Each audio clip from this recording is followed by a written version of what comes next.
you do the thing that Rogan does sometimes when you post sweat drops. I call it a pool of accomplishment. Like yesterday, I should have posted yesterday because I took some kratom and I was just fucking geeked out of my mind. You like that shit, huh?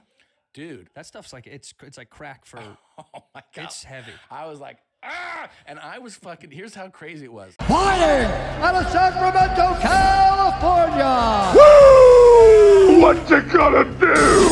Better. Stronger. Son of a bitch. Faster. Oh, yeah!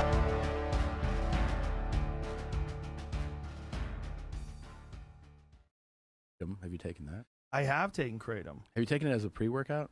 No, well, yes. Well, I've taken it as a bunch of different things, but you know, Chris Bell, Chris and Mark Bell. Yeah, we were talking about him the other day. So Chris Bell's the one who turned me on to it. That's who turned me on to it. And so he tells me if you take a small amount, it's sort of like a mild stimulant, like a cup of coffee. Yeah. But if you take a larger amount, it has a different effect. So I go, well, how many do you take? And he goes, well, before I work out, I take 10. I go, 10? What? 10. I didn't know that. You take 10? I go, so I take 10. So I took 10. And I was high as I was high as fuck. Wait, did you take 10 vials? 10 pills. 10 pills, okay. Yeah. Because the vials, the liquid form, Oh, the liquid form. is Oh more my God. potent. Oh, no, I take one of the, I've been doing it for a couple weeks. Yeah. And I'm ready to go after that. I Does love it make you feel like you're ready to work out? Like you feel better? I do. It's a weird drug. It's a weird drug, though, because if I'm being totally honest, I also feel more confident on it. Really? Yeah. Oh. Yeah. I'm just like, I don't know. I feel more confident, but that's good, right? I think it's good for going into a workout. It makes me laugh because you say that and somebody goes, "You mean like cocaine?" And I'm like, "I guess so." But it's kind of like an opiate, right? I mean, I've heard different commentary about it. Yeah. But I just know that I really liked it for their stuff. Mind Bullet. I really liked it. Yeah. About the kratom. Have you So, Joe Rogan wanted to talk about, you know, he was trying the same dose that I tried of kratom. I never really recommended that he do the same dose of kratom that I do. What I find really interesting is that when you do take a lower dose, most people will feel all of the benefits of kratom. They'll feel pain relief. They'll feel relief in anxiety, relief in depression. It puts you in a happy mood and makes you feel good. For me, when I take, like what I was saying is I take 10 capsules, which is about 7.5 grams of kratom, that gets me sort of to normal, to where like I don't feel the chronic pain that I have. I don't feel debilitated. I don't feel like I can't walk around the block. I have a little bit more energy. So when I take 10 capsules of kratom, I think it's a lot different than somebody that isn't battling chronic pain or isn't battling some form of severe depression or something along those lines. I also seem to have a very high tolerance for almost every drug. So while some people will take, you know, one of something, I'll always double or triple it because like I never feel it. And with kratom, it's something that I always wanted to feel. I like when I feel it and I feel like a little bit of that cognitive boost and a little bit more energy, then I sort of know that it's doing something and it's working. You know, I've tried CBD in the past, and I've tried CBD in every sort of dose possible, up to about 5,000 milligrams, which is just like a ton of it. It's never done one thing to relieve pain for me, not one single lousy bit. And I've tried, everybody's like, you got to try my brand, you got to try my kind. And I would do that, and it's never helped. Marijuana has never really helped me at all with my chronic pain. It will help me relax.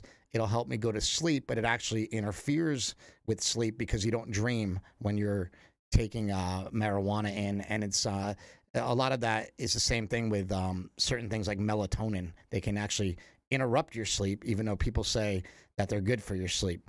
So with kratom, I find that for me personally, using a higher dose is very effective.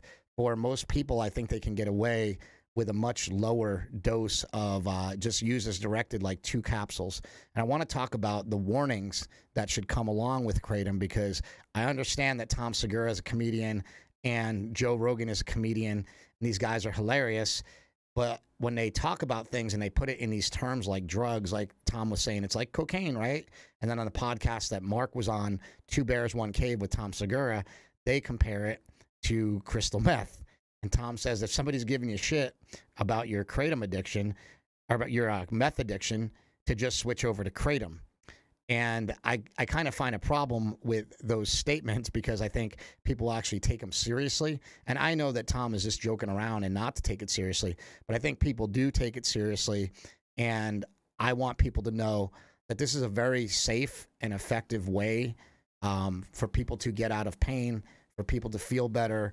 I wouldn't make a movie. I have a film, and if you go to my Instagram at Big Strong Fast, click the link in my bio. I have a documentary called A Leaf of Faith that you can watch for free. I put it on YouTube, the whole thing, and you can watch that film and you can see some of the research about kratom. There's not a whole lot of scientific research about kratom, but in all of the different studies that I've gone through and everything I've been through, it's come out to be about as addictive as coffee and nutmeg. We know that, people don't die from coffee addictions. People might get hooked on coffee and they might drink it 3-4 times a day.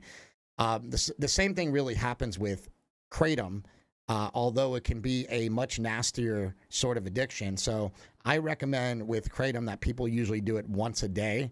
I think whenever I've seen any sort of addiction or any sort of problem with kratom, it's been people taking massive doses up to about 30 grams for several times in a day. Also, Psych Substance, who has a huge YouTube channel and talks about psychedelics and takes all sorts of crazy doses of psychedelics. He has gotten addicted to kratom on what he claims is a low dose, but it's hard to really tell, like, are people really taking a low dose? I mean, he takes so many different drugs and so much different stuff, and he's claiming that he basically used it as directed and got heavily addicted and it ruined his life. I'm just not buying that from somebody who has been addicted to a lot of drugs and used a lot of drugs. I know that we lie about stuff a lot, and we might say, oh yeah, I barely use any. And it's sort of like bodybuilders that are just 350 pounds saying, I'm not like the other guys, I only use a little bit of steroids. And you're like, yeah, right, come on, man. So like, I think once people open the door to say they use something, they don't want to be honest with how much that they actually use. I use a lot of these Mind Bullet potions, and to be honest, I might take 1 or 2 of these in a day, but I will take them early on in a day. I've taken up to 5 of these in a day, just being honest, right? Like I just said, everybody lies about it. I've taken up to 5 of these in a day, and it wasn't a good move. It was, it's too much. It's way too much. But if I do like 1 of these in the morning and then maybe the pain comes back and I do 1 in the afternoon, then, I definitely feel better all day. And by the time the nighttime comes around, it'll sort of taper off, and I just sort of let it be, and I let myself go to sleep. Now, if you're somebody that's like up all night and doing things like that, I can see kratom being a dangerous habit. So I just want people to be careful with it, just like anything else. Like, you be careful with it. You use things in moderation, and you use things when you need them. I use it as a pre-workout. So if you work out every day, then you might want it every day, and it's fine to use it every day, but don't use it every day in excess. I think it's a great plant. So basically, when a lot of people will talk about kratom, they want to put it in 2 categories, right? The people that are pro kratom, what they want to say is that this plant will do all these wonderful things and it will never ever hurt you. The other side of it, people want to say this is a horrible plant and it'll always hurt you. And there's not much of a middle ground of people like myself that say kratom is a drug, because anything that you take with the purpose of having a physiological or psychological effect is a drug. It doesn't matter if it's vitamin C or if it's kratom or if it's heroin. You're taking something for a purpose. By definition, yes, kratom is a drug. It's a drug. Let's not get that mistaken. A lot of people will be like, it's not a drug, bro. It's a plant, Well, marijuana is a plant, and there's a lot of other plants that we use as drugs as well. So it is a drug, and that's just a technicality. That's semantics. It doesn't really mean anything, but it is also an opioid. An opioid is anything that hits your opioid receptors. So cheese is an opioid. Certain plants, like I think broccoli has like opioids in it. I know chocolate definitely has opioids in it, right? So is there a reason why chocolate is addictive? It's got caffeine, sugar, and opioids in it. Is it addictive? Of course it's addictive, right? it might be mildly addictive, but there is some addictive qualities to things like chocolate. There's an addictive quality to something like coffee. Kratom and coffee are in the actual same plant family, but they definitely have different mechanisms by which they work. Kratom works on the mu opioid receptor, but this is not science and technical, but this is sort of what I've been told by the scientists, is that the opioids of abuse, the fentanyls, your Norcos, your Vicodins, your Percocets, those kind of things, those kind of opioids were designed to latch on your opioid receptors like 100 times greater than anything in nature. And kratom's from nature.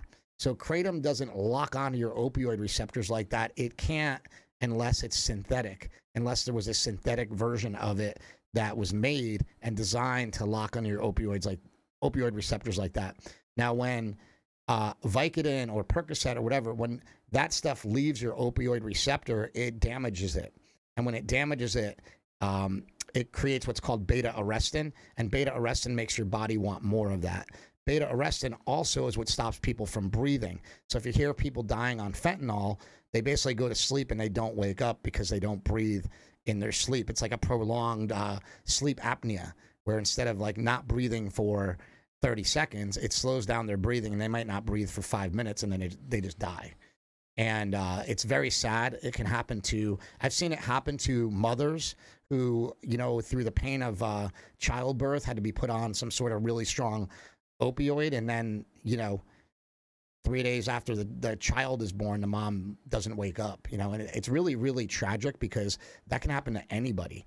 You have to be really careful when you're on these strong opioids because they will stop your breathing. And if you're not being monitored, it's really, really dangerous. So I think that what's really interesting about kratom is it doesn't have this component to where it slows your breathing or stops your breathing in any way. And that also goes a long way into the intensity of an addiction and also tolerance. So there's a lot of people who say, like, I started out taking a gram of kratom and now I take 30 grams. A lot of that is in your head. And I know people don't want to ever hear that it's in their head, but a lot of that's in your head because according to the science, you don't need progressive doses of kratom every week in order to get more and more of an effect. Like I said, I've taken the same exact dose. There was a point in time where I took kratom for 3 years straight. I was making my movie, A Leaf of Faith. And when I was making that movie, I was on it for 3 years straight. And I kept the same dose the entire time. It's always been, for me, it's always been safe. It's always been effective. The only times I've ever had issues with it is, again, when I've used extremely high doses or extremely strong extracts. Like, for example, our extract right here, to go to what Joe Rogan was talking about, he said, Chris takes 10 pills, and I think that's crazy. This is about 10 pills, basically. One of these, if you were to drink one of these liquid extracts, it would be equal to about 10 pills. Most people can get away with drinking like a quarter of this or a half of this.